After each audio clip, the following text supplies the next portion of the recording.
আসসালামু আলাইকুম। হ্যালো দর্শক, অনেকে আপনারা জানতে চেয়েছেন যে একটা গাভীর থেকে কি দুধ বিক্রয় করে গাভীর খরচ চলবে এবং আমার সংসার কি চলবে। আসলে ভাই, একটা গাভীর থেকে এতগুলো সম্ভব না। যদি আপনার কত লিটারের গাভী আপনি দুধের গাভী ক্রয় করতে পারেন, আমি ধরলাম সাপোজ 15 লিটার। যদি 15 লিটার দুধের গাভী হয় তাহলে সেটা সম্ভব হবে, কিন্তু সংসারে টানাটানি চলবে, কিন্তু আপনার গাভীর খাবার সব হয়ে যাবে, কোনো সমস্যা হবে না। কেন, 15 লিটার দুধ তো আপনি দীর্ঘমেয়াদী পাবেন না। বেশি পালিয়ে আপনি 3 মাস বা 3.5 মাস বা 4 মাস, যখন গাভী হিটে আসবে বা কনসিভ হয়ে যাবে তখন থেকে দুধ আস্তে আস্তে কম হতে থাকবে। 15 লিটার দুধের আমি হিসাব দিচ্ছি। আপনার যদি 15 লিটার দুধ আপনি 50 টাকা করে বিক্রয় করলেও 750 টাকা বিক্রয় করতে পারবেন পার ডে। কিন্তু 750 টাকার ভিতরে আপনার কমসে কম 400 টাকা বা 500 টাকা লেগে যাবে ওর খাবার খরচের জন্যে। 500 টাকা ধরে থুতে হবে। কিভাবে? ইলেকট্রিসিটি বিল ধরেন আপনার, তারপরে ওর দানাদার খাবার আছে, ঘাস আছে, খড় আছে, তারপরে আপনার পারিশ্রমিক আছে, সব মিলিয়ে 500 টাকা ওর পিছনে খরচ হবে। 500-550 টাকা, আর 200 টাকা পার ডে আপনার থাকবে। যদি একটা গাভী আপনার 15 লিটার দুধ দেয়, আর যদি কম দুধ দেয় তাহলে একটা গাভী দিয়ে কোনোদিন সম্ভব না, সংসার চালানো কোনোদিন সম্ভব না। হ্যাঁ, যেসব গাভীগুলো বেশি দুধ দেয় সেসব গাভীর হিসাব আলাদা, কিন্তু আপনি কত লিটার দুধের গাভী ক্রয় করতে পারেন সেটা আপনার বিষয়। কেননা একটা গাভী 20 লিটার দুধ দেয়, সেরকম গাভী ক্রয় করতে গেলে 3 লাখ টাকা লাগবে আপনার। 20 লিটারের গাভীর দুধের গাভী ক্রয় করতে গেলে কমসে কম 3 লাখ টাকা লাগবে। সেই থেকে আমি বলতে পারি যে আপনি অত দুধের গাভী ক্রয় না করে আপনি 10 থেকে 15 লিটারের ভিতরে গাভী ক্রয় করতে পারেন, তা কম টাকার ভিতরে ইনশাল্লাহ হয়ে যাবে।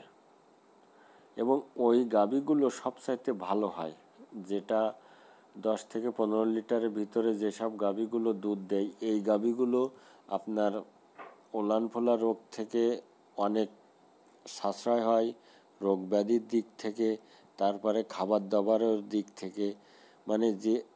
যেসব গাভী বেশি দুধ দেয় সেসব গাভী বেশি রিস্ক হয়ে যায়, বেশি রিস্কের দিকে চলে যায়। কিন্তু কম দুধ দেয় যেসব গাভী, সেসব গাভী ক্রয় করা অনেক ভালো। কম টাকা দিয়ে আমি ক্রয় করলাম, নিয়ে এসে আমার খামারে 2টো গাভী থাক, তার থেকে ওদের খাবার দাবার চলবে, আমারও চলবে, তাহলে সব কিছু চলতে থাকবে। এবং যখন ওই গাভী হিটে আসবে তখন ওদের ভিতরে ভালো মানের বীজ দিতে হবে।